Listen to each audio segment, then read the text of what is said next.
है। कहाँ से आए तुम लोग और इसमें क्या है?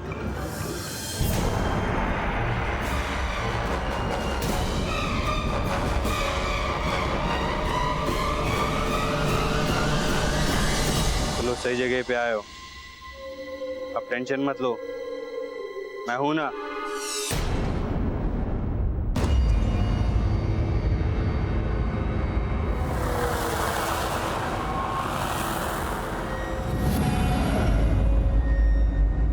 बाबा,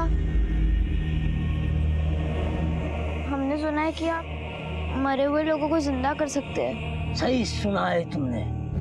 बाबा, हमारी बहन मर गई है, क्या आप उसको जिंदा कर सकते हो? कर सकता हूँ, पर हर चीज की एक कीमत होती है। क्या तुम दे पाओगे? क्या देना होगा? बलि, बलि। तुम दोनों में से किसी एक को अपनी बलि देनी होगी।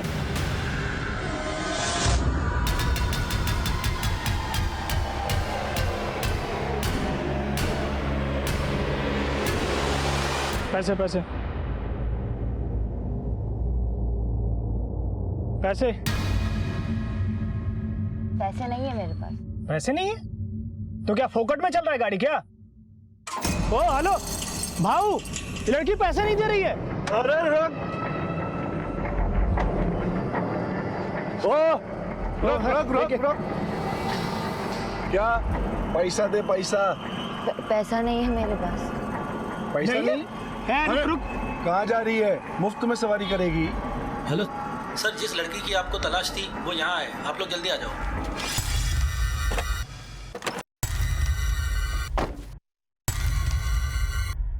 भाऊ, पैसे तो देने नहीं है, आखिरी बार पूछ रहा हूँ, पैसे देगी या नहीं? अरे नीचे कर इसे, पैसे की जरूरत भी नहीं है अब। चल ले चल।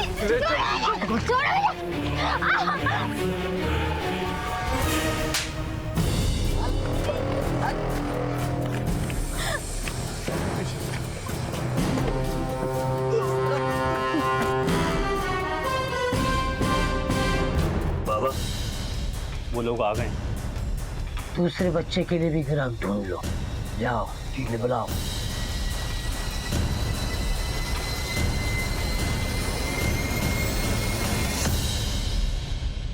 बाबा, बाबा ये पैसे हैं।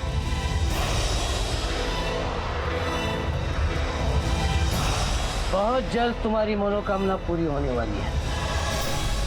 बच्चे अपनी मरी हुई बहन की लाश लेकर आए थे। उनका यह विश्वास था कि उनकी मरी हुई बहन को जीव हरिनाथ में दोबारा जीवन मिल सकता है, लेकिन अब बच्चे पाखंडियों के जाल में फंस गए थे। उनकी जिंदगी दांव पर लग गई थी। इस तरफ शीतल पुलिस के हाथ लग गई थी। तो क्या यह केस अब सुलझने वाला था या फिर कुछ और नए सिरे खुलने वाले थे? साहब मेरे पति को बुलाइए साहब, मुझे उनसे बात करनी है, वो मुझसे बहुत प्यार करते हैं। कहाँ रहता है तुम्हारा पति? साहब बाबुल गाँव। अरे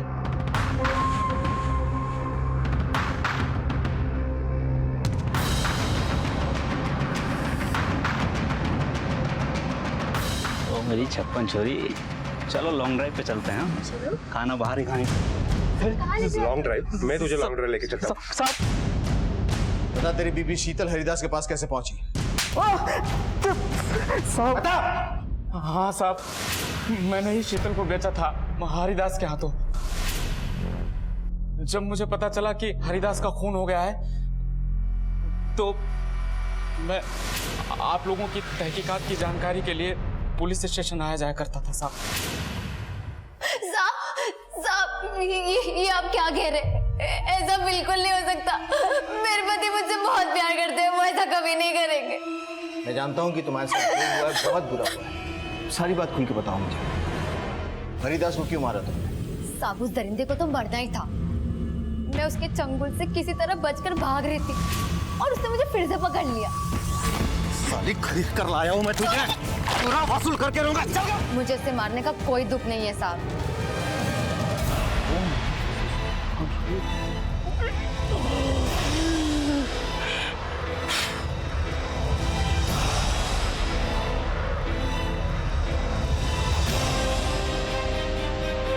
ठीक है तुझी बहन, मैंने उसको अपनी मंत्र सिद्धि से भी जिंदा कर दिया। जाओ ले।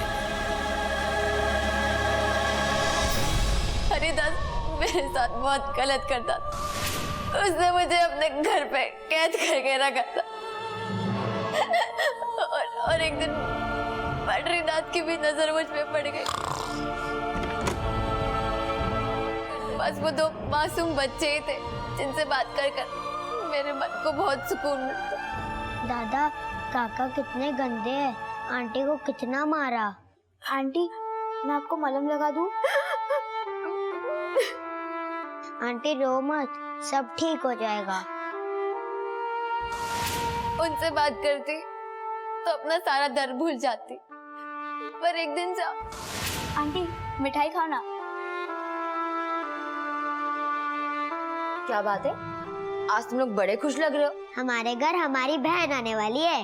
हर साल हमारी माँ हमें राखी बांधती है और अब हमारी बहन हमें राखी बांधेगी। जिन बच्चों के बाप और चाचा औरत की इज्जत की धज्जियां उड़ा रहे थे, उसी घर के बच्चे एक लड़की के आने पर खुश हो रहे थे।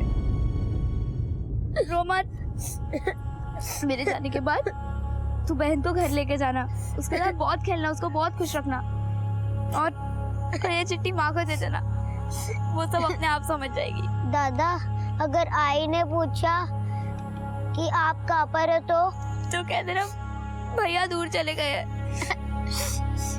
अंकल, आप मेरे जाने के बाद मेरी बहन और मेरे भाई को घर छोड़ देना।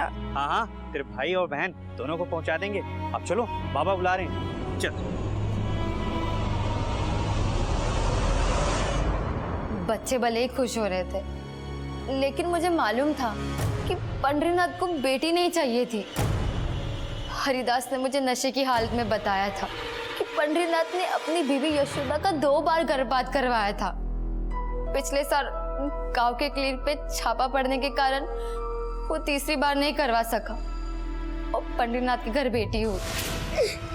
आंटी, हमारी बहन नहीं आई, हमारी बहन मर गई। आपकी बहन मरी नहीं है तो आपकी बहन को मारा गया है। किसने मारा हमारी बहन को? आपके पापा ने आपकी बहन को मार दिया और उसे दफना दिया।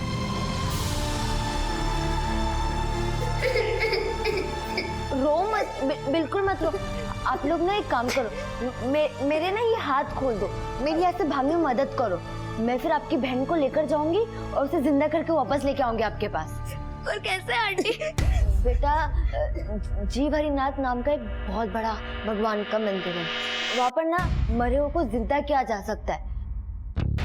वहाँ पर एक कावड़े बाबा है, वो ये सब करते हैं। आप लोग जल्दी से मेरा ये हाथ खोलो। अरे देवा, विसरले आत्ता आणते। अरे, और शायद अपनी मरी हुई बहन को जिंदा करने के लिए वो जीव हरिनाथ के मंदिर गए होंगे। ये कौड़िया बाबा क्या चक्कर? साहब, मैंने ऐसे ही एक बार अपने गांव में कौड़िया बाबा का नाम सुना था। वो मुर्दों को जिंदा करता था, लोगों की बलि चढ़ाता था। सब मुझे भी नहीं पता, मैंने तो बस वहां से निकलने के लिए ही बहाना बनाया था। तुम्हारे ये बहाना उन बच्चों की मौत का कारण भी बन सकता है। अरे बच्चों की जान खतरे में, हमें फौरन वहां जाना होगा।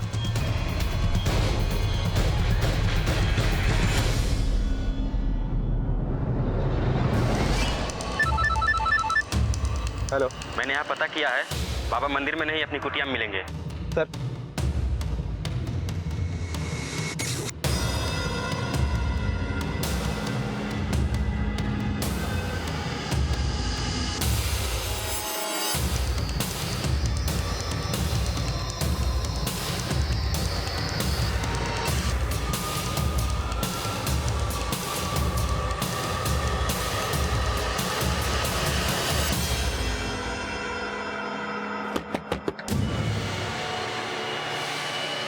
पुलिस, लेके जा इसको।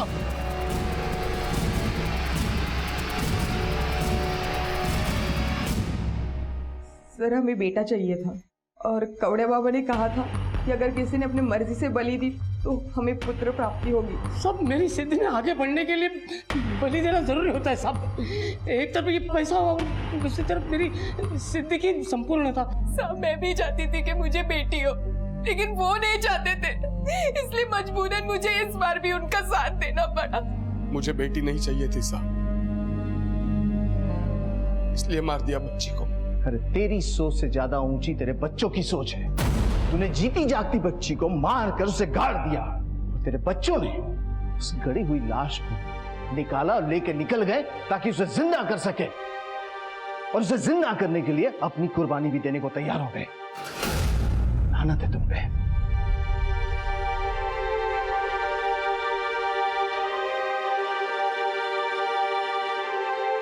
आज भी हमारे समाज में औरतों को खरीदा और बेचा जाता है। कभी उन्हें मां की कोख में तो कभी मां की गोद में मार दिया जाता है, और मर्दानगी का दावा करने वाले ये भूल जाते हैं कि उन्होंने भी एक औरत की कोख से ही जन्म लिया है। औरत मर्द के खिलाफ ना जाए, उसके खिलाफ कोई आवाज ना उठाए, चुपचाप घर बसा ले, बेटे पैदा करती रहे, इसी सोच ने खुद औरत को औरत का दुश्मन बना दिया। वहीं यशोदा की सोच ने विजय और सर्वेश के दिलों में अपनी बहन के लिए ऐसा प्यार भर दिया कि वो अपने तरीके से अपनी मरी हुई बहन को जिंदगी देने के लिए निकल पड़े थे। सकारात्मक सोच और विश्वास से ही हम अपने समाज को नई दिशा दे सकते हैं, औरतों और मर्दों को बराबरी पर ला सकते हैं, क्योंकि सोच और विश्वास ही हैं जो रिश्तों को जोड़े रखते हैं। फिर वो चाहे पति पत्नी का रिश्ता हो, माता पिता और बच्चों का रिश्ता हो, बहन और भाई का रिश्ता हो।